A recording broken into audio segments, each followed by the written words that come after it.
On a peaceful Sunday morning in March 2019, Reverend Matthew Washington stepped up to the pulpit at Believers Baptist Church in Harlem. The church was filled with familiar faces, ready to hear his weekly message of faith and hope. Little did they know, this day would change everything. As Matthew opened his well-worn Bible, the congregation settled in, expecting another inspiring sermon. But something felt different. His voice carried an edge, his eyes seemed distant, and there was a tension in the air that no one could ignore. Seated in the front row, Monica Washington, his wife of 15 years, fidgeted nervously. Her hands gripped her purse tightly, her gaze fixed on the floor. She knew what was coming, but she couldn't stop it. Midway through the service, Matthew paused suddenly. The room fell silent. He looked out at the crowd, his expression unreadable. Then, without warning, he reached into his pocket and pulled out a smartphone. With a steady hand, he pressed play. On the large screen behind him, a video began to roll. The entire congregation gasped as the truth unfolded before their eyes.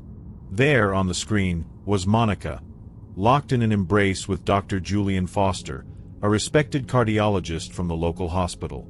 The room erupted in whispers, some people covering their mouths in shock, others shaking their heads in disbelief. Monica bolted from her seat, tears streaming down her face, and rushed out of the church. This wasn't just a personal betrayal, it was a public scandal that shattered lives and left a community reeling. What led to this moment? And how far would revenge take Reverend Washington? If you're new here, hit that subscribe button now. This is just the beginning of a story filled with twists, heartbreak, and redemption. You won't want to miss a single detail. In early 2018, Reverend Matthew Washington's life seemed perfect on the surface. He was a respected pastor at Believers Baptist Church in Harlem, known for his unwavering faith and dedication to his congregation. But beneath that polished exterior, cracks were beginning to form. His marriage to Monica, once a source of strength and joy, had grown distant over the years. Monica, a nurse at Harlem Hospital, worked long hours, often coming home late after grueling shifts. At first, Matthew dismissed her behavior as stress from work. But soon, little things began to gnaw at him: guarded phone calls, cryptic texts, and an increasing emotional distance. One evening, while cleaning up around the house, Matthew stumbled upon Monica's phone. A simple text message caught his eye: "I miss you." The sender wasn't named, but the words sent a chill down his spine. Confronting Monica, he demanded answers. She denied everything, her voice steady but tinged with frustration. "You don't trust me," she said sharply, her eyes flashing with hurt. The argument spiraled from there, leaving both of them raw and exhausted. That night, as Matthew lay awake in bed, doubt crept in like a shadow. What if she really was hiding something? Around this time, Vanessa St. James re-entered Matthew's life. An old flame from college, Vanessa had recently returned to Harlem after years away. Now a successful lawyer, she carried herself with confidence and charm. Their first meeting was casual, a chance encounter at a local cafe, but it quickly turned into something more. Over coffee, Vanessa listened intently as Matthew poured out his frustrations about Monica. Her empathy felt refreshing, offering him validation he hadn't realized he needed. "You've always been so strong, Matt," Vanessa said softly one afternoon. "But even the strongest people need someone to lean on sometimes." Her words struck a chord deep within him. For the first time in months, Matthew felt seen and understood. During one conversation, Vanessa casually mentioned Monica's odd behavior. "Have you ever thought maybe she's hiding something?" she asked, her tone light but probing. Matthew hesitated before responding. "I don't want to believe it, but what if you're right?" As their meetings grew more frequent, Vanessa became a confidant, encouraging Matthew's growing suspicions. Though never crossing physical boundaries, their emotional connection deepened, blurring the lines between friendship and something darker. Matthew found himself relying on Vanessa's counsel, seeking her approval when doubts clouded his mind. Then came another twist. During a routine visit to Harlem Hospital, Matthew crossed paths with Dr. Julian Foster, a cardiologist who exuded professionalism and poise. Julian greeted Matthew warmly, but his demeanor shifted slightly as they talked. Sensing an opportunity to warn Matthew off Vanessa, Julian casually remarked, "Be careful who you trust, Pastor. Some people aren't what they seem." Matthew nodded politely, dismissing the comment at first. But later, those words echoed in his mind, planting seeds of suspicion, not just about Vanessa, but about Monica too. By late 2018, Matthew's world had become a tangled web of doubt and paranoia. Every glance Monica gave him felt loaded with meaning. Every unanswered question fueled his anxiety. And yet, despite his growing fears, he couldn't shake the feeling that he might be losing grip on reality itself. Was he imagining things? Or was the truth far worse than he dared to admit? This is just the beginning. If you enjoyed this so far, share this video with friends who love true crime stories like this one. Let's keep unraveling this web of deceit together. By January 2019, Matthew Washington's suspicions had transformed into a consuming obsession. Every word Monica spoke, every action she took, was scrutinized through the lens of doubt. Then, one fateful evening, his worst fears were confirmed. It happened during what should have been a quiet night at home. Monica had left her phone on the dining table while heading to the bathroom. Out of habit, or perhaps out of compulsion, Matthew picked it up and began scrolling through recent messages. That's when he saw it, a notification for a new video file, time-stamped just days earlier. Curiosity turned to dread as he tapped on it. The footage showed Monica in an intimate embrace with Dr. Julian Foster, their faces glowing with laughter and affection. Matthew froze, his breath catching in his throat. He replayed the video again and again, each frame slicing deeper into his heart. This wasn't just suspicion anymore. This was proof. His world shattered around him. For hours, Matthew sat alone in the darkened living room, staring at the screen. The woman he thought he knew, the partner who stood by his side through 2 decades of ministry, was someone else entirely. Rage bubbled beneath the surface, mixing with pain and humiliation. How could she do this? And how long had it been going on? But even as anger consumed him, guilt gnawed at the edges of his mind. Hadn't he himself been drawn closer to Vanessa, finding comfort in her understanding and validation? Was he any better than Monica if he allowed himself to be swayed by another person's attention? Yet these thoughts only deepened his resolve. If Monica could betray him so openly, then justice demanded retribution. Days passed in a blur of turmoil. Matthew couldn't bring himself to confront Monica directly, not yet. Instead, he reached out to Vanessa, seeking solace in her presence. Their meetings grew more frequent, each encounter reinforcing the bond they'd rekindled. Vanessa listened intently as Matthew recounted the discovery of the video, her expression shifting from shock to determination. "You deserve justice, Matthew," she said firmly one evening over dinner at a quiet cafe. "Let everyone see the truth. Expose her publicly. It's the only way to restore your honor." Matthew hesitated, torn between his desire for revenge and the fear of being exposed himself. "But will they forgive me when they find out my part in this mess?" he asked, his voice laced with uncertainty. Vanessa leaned forward, her eyes locking onto his. "This isn't about you, Matt. It's about holding her accountable for her actions. You've done nothing wrong here."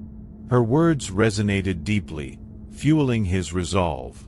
Together, they began devising a plan.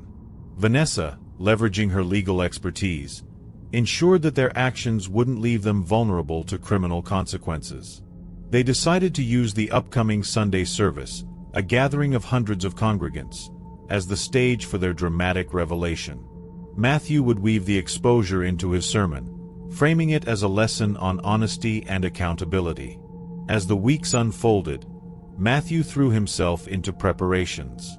He rehearsed his delivery late into the night, memorizing every word, every pause.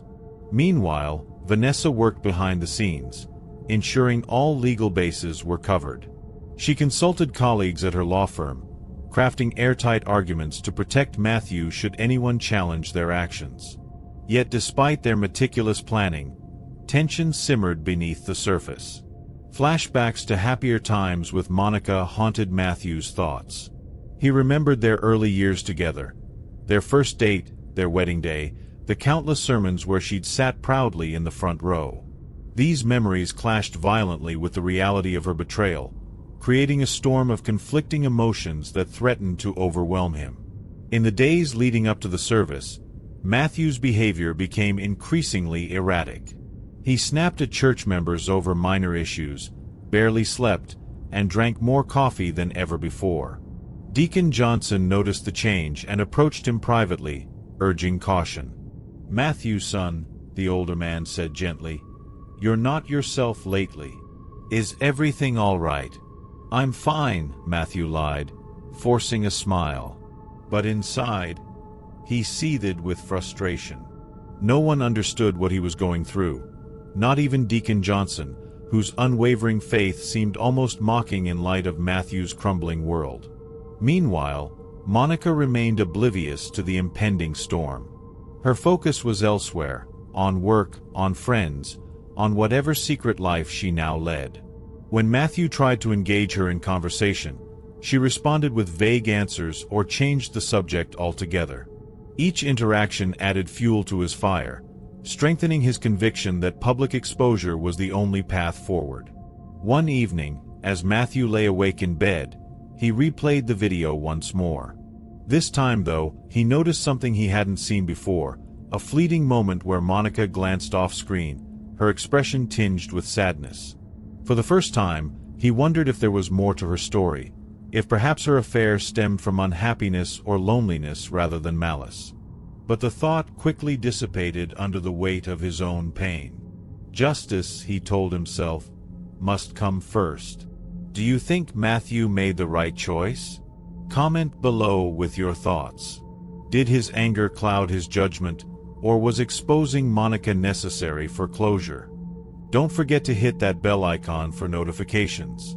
As the clock ticked closer to Sunday morning, Matthew prepared for the reckoning he knew was inevitable.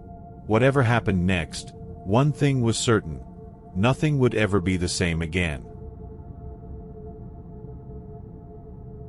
The day had finally arrived. March 2019, a Sunday morning like any other, or so it seemed to the congregation of Believers Baptist Church in Harlem. Reverend Matthew Washington stood at the pulpit, his Bible open before him, ready to deliver what he believed would be the most important sermon of his life. The church was filled with familiar faces, families who had grown up under his guidance, friends who trusted him implicitly, and congregants whose faith he had nurtured for 2 decades. But today, their trust would be shattered. Matthew began his sermon as usual, speaking about honesty, accountability, and the dangers of deception. His voice carried authority, resonating through the sanctuary. But midway through, he paused dramatically, silencing the murmurs of agreement from the crowd. With steady hands, he reached into his pocket and pulled out his phone. The congregation fell silent, sensing that something unusual was about to happen. "Today," Matthew said, his voice heavy with emotion, "we speak not just of abstract sins but of real ones. Sins that tear families apart, destroy lives, and betray the very foundation of our faith." He turned toward the large screen behind him, where a projector awaited. Slowly, deliberately, he pressed play. The video began to roll, a vivid, unflinching depiction of Monica and Dr. Julian Foster embracing intimately. Gasps rippled through the room, followed by whispers of disbelief and outrage. Some people covered their mouths in shock, others shook their heads in disapproval. Monica, seated in the front row, froze in her seat, tears streaming down her face.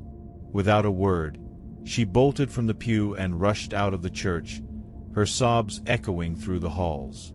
Julian, who had been attending the service unaware of the trap set for him, rose abruptly, his face pale with humiliation. For a moment, he stared at Matthew, his expression a mix of anger and betrayal. Then, without saying a word, he stormed out of the church, slamming the door behind him. The congregation erupted into chaos, some condemning Monica outright, others whispering about Matthew's motives. Amidst the noise, Matthew stood tall, basking briefly in the power of having exposed the truth, or so he believed. In the days following the scandal, Matthew's world unraveled completely. That evening, the church board convened an emergency meeting. By dawn, they had made their decision. Matthew was fired for misconduct. The official statement cited his breach of trust and inappropriate use of the pulpit for personal vendettas. Friends and congregants who once admired him now avoided eye contact, unable to reconcile the man they thought they knew with the one who had orchestrated such a public spectacle. Monica filed for divorce almost immediately, refusing further contact with Matthew. Her lawyer delivered the papers personally, accompanied by a terse note, "This is over."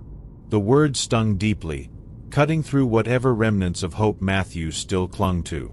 She didn't fight for Julian or attempt to justify her actions.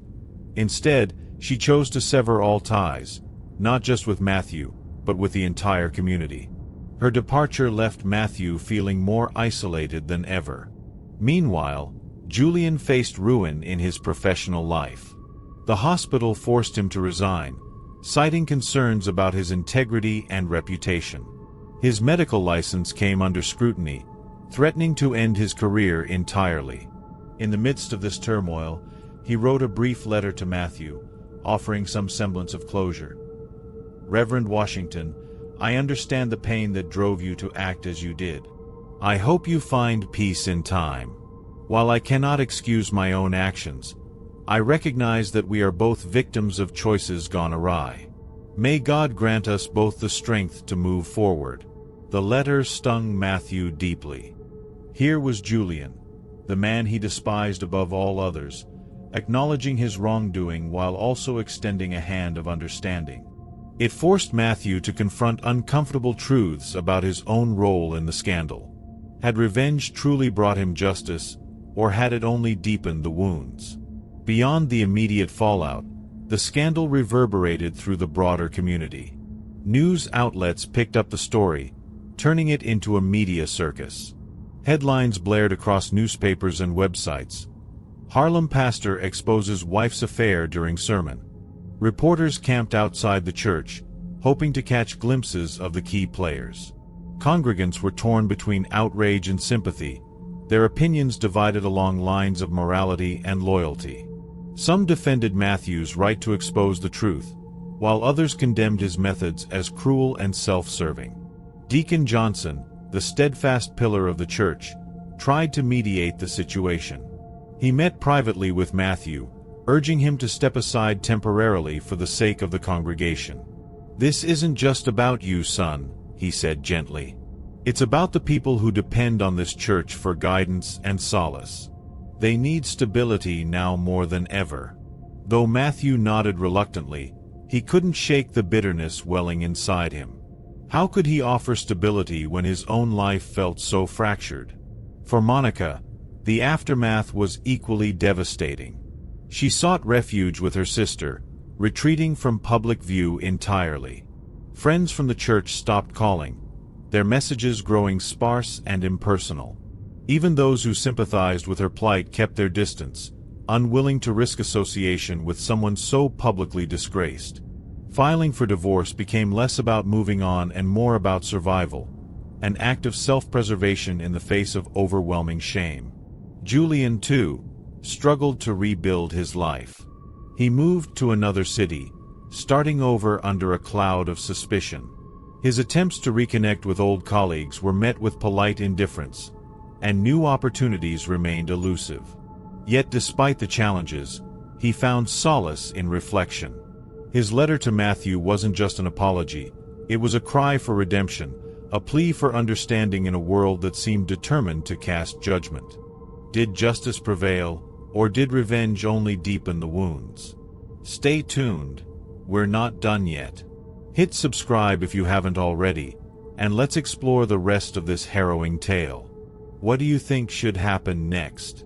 Leave your thoughts in the comments below. As the dust settled, Matthew found himself standing alone amidst the wreckage of his life. The church he had served for 20 years no longer welcomed him. The wife he had vowed to cherish had walked away. The congregation he had led with such conviction now questioned his integrity. And yet, amidst the ruins, a flicker of awareness began to stir within him.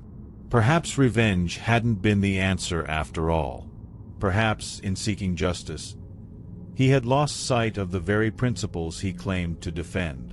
The road ahead would be long and difficult, but for the first time, Matthew allowed himself to consider the possibility of redemption.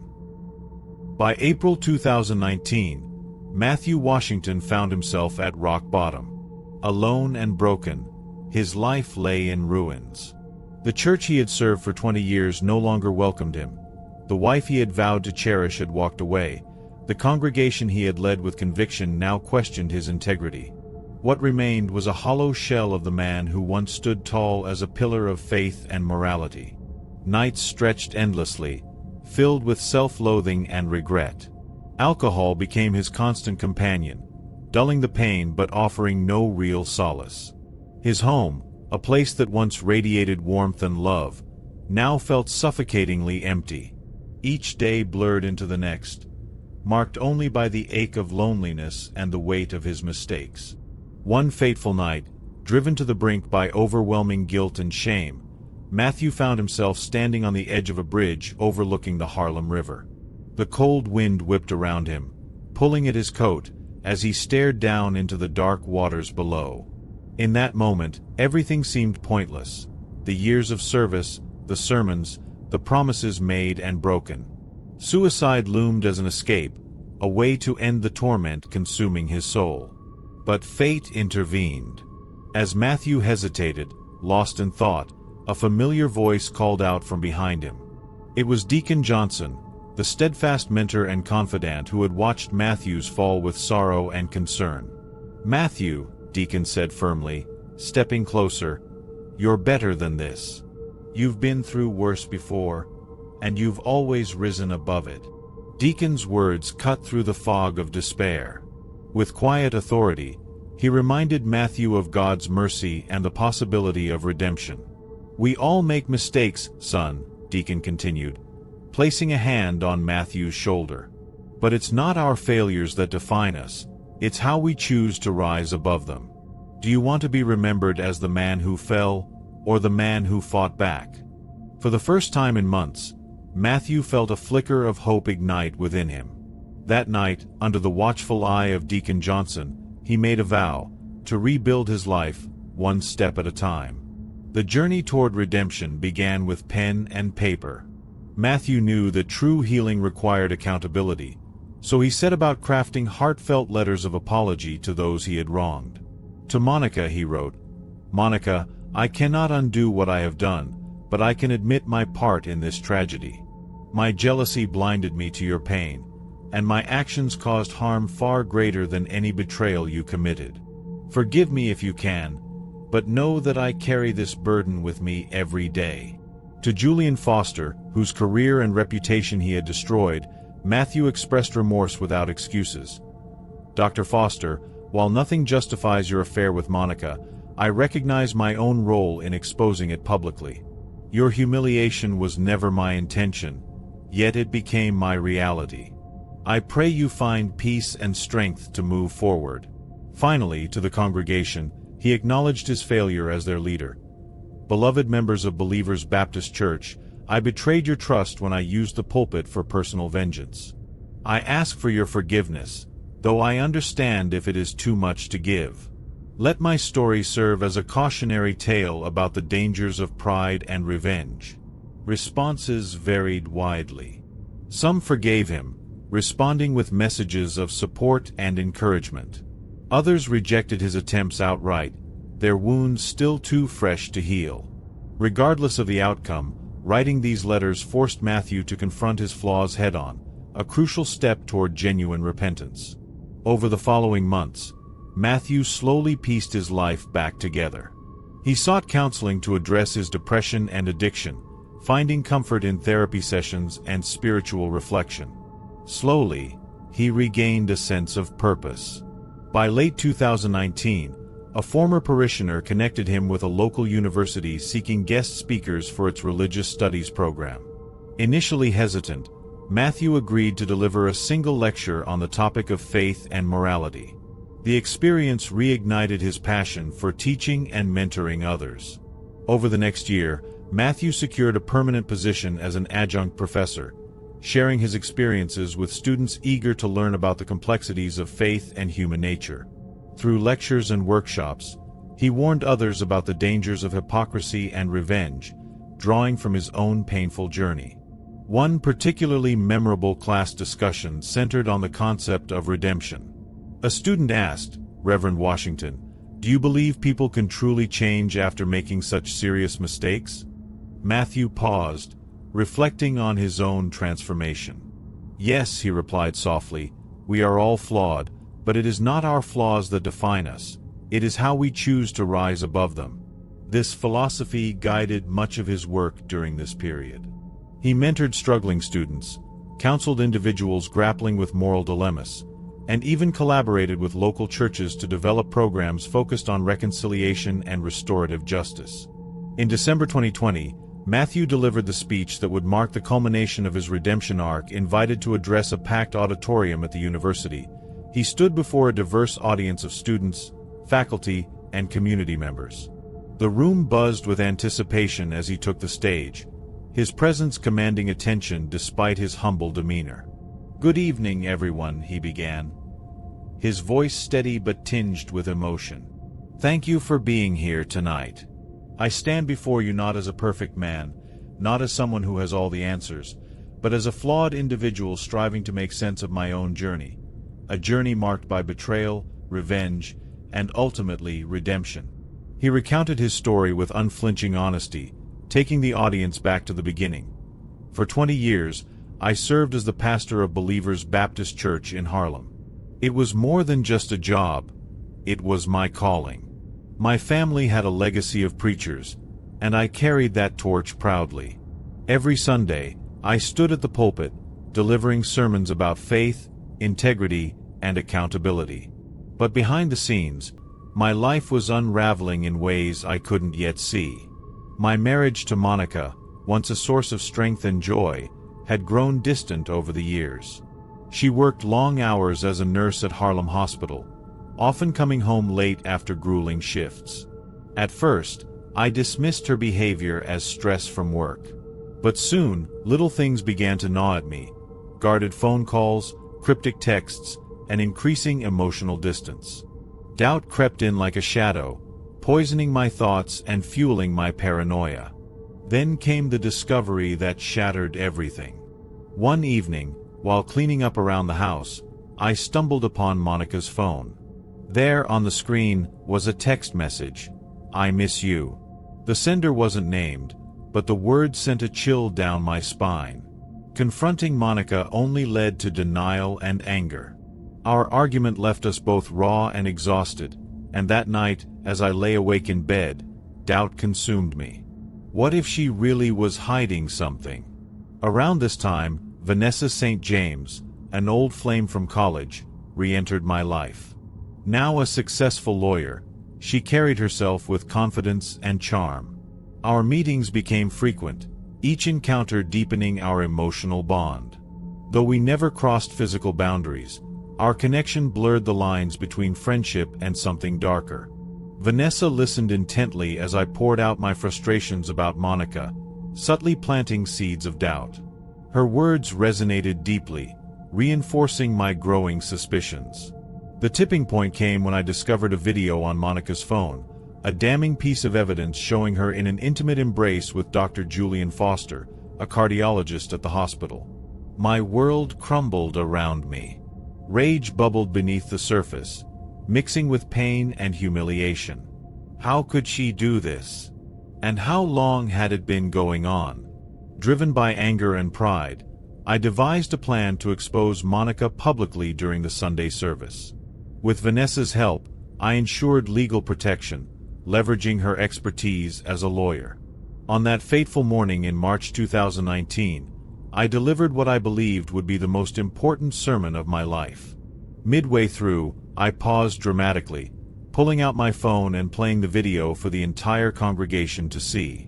Gasps rippled through the room, followed by whispers of disbelief and outrage. Monica fled the church in tears, while Julian stormed out, humiliated. In the days that followed, my life unraveled completely. The church fired me for misconduct, citing my breach of trust and inappropriate use of the pulpit for personal vendettas. Friends and congregants turned their backs, unable to reconcile the man they thought they knew with the one who had orchestrated such a public spectacle. Monica filed for divorce, severing all ties, not just with me, but with the entire community. Even Julian, whose career and reputation I had destroyed, reached out with a brief letter expressing some semblance of understanding. But the deepest wounds were self-inflicted. Alone and broken, I spiraled into depression, turning to alcohol as a crutch. Nights stretched endlessly, filled with self-loathing and regret. One fateful night, driven to the brink by overwhelming guilt and shame, I found myself standing on the edge of a bridge overlooking the Harlem River. In that moment, everything seemed pointless. The years of service, the sermons, the promises made and broken. Suicide loomed as an escape, a way to end the torment consuming my soul. Thankfully, fate intervened. Deacon Johnson appeared just in time, reminding me of God's mercy and the possibility of redemption. His words cut through the fog of despair, igniting a flicker of hope within me. That night, I made a vow to rebuild my life, one step at a time. The journey toward redemption began with pen and paper. I wrote heartfelt letters of apology to Monica, Julian, and the congregation, acknowledging my role in the scandal and seeking forgiveness. Responses varied widely. Some forgave me, responding with messages of support and encouragement. Others rejected my attempts outright, their wounds still too fresh to heal. Regardless of the outcome, writing these letters forced me to confront my flaws head-on, a crucial step toward genuine repentance. Today, I serve as an adjunct professor at this very institution, sharing my experiences with students eager to learn about the complexities of faith and human nature. Through lectures and workshops, I warn others about the dangers of hypocrisy and revenge, drawing from my own painful journey. This philosophy guides much of my work. We are all flawed, but it is not our flaws that define us, it is how we choose to rise above them. Whether in relationships, careers, or communities, let us strive for understanding, compassion, and growth. Let my story serve as both a cautionary tale and a testament to the power of redemption. In closing, I want to leave you with this thought: redemption isn't about erasing the past, it's about learning from it. It's about facing our mistakes, owning them, and choosing to grow despite them. It's about recognizing that none of us are immune to failure, but all of us have the capacity to rise above it. The audience erupted into applause, many moved to tears by his vulnerability and honesty. Matthew stepped back from the podium, basking in the glow of newfound purpose. Was Matthew redeemed? Or does his story serve as a warning about the cost of revenge? Share your thoughts in the comments below. And if you like this episode, give it a thumbs up and share it with friends who enjoy gripping true crime stories. As the lights dimmed and the crowd dispersed, Matthew lingered on stage, basking in the glow of newfound purpose. Though scars remained, they no longer defined him. Instead, they fueled his resolve to help others navigate their own journeys of healing and restoration. The road ahead promised challenges, but for the first time in years, Matthew faced them with hope and a renewed sense of faith. Years later, Believers Baptist Church still stands in the heart of Harlem, a testament to resilience and renewal. Though its congregation has changed, The church remains a beacon of hope for those who walk through its doors. Deacon Johnson continues to be a steadfast presence, his voice echoing through the sanctuary as he reminds worshipers of the importance of accountability and forgiveness. His sermons carry a quiet wisdom, born from witnessing both the heights of human achievement and the depths of betrayal. Monica lives quietly now, residing with her sister in a small apartment on the outskirts of the city. She finds solace in her faith, though she no longer attends church regularly. The scandal left scars that time could not fully erase, and while she has rebuilt her life, there is an air of caution about her. Her days are filled with simple joys, gardening, reading, and spending time with family, but the weight of what happened lingers, shaping her choices and interactions.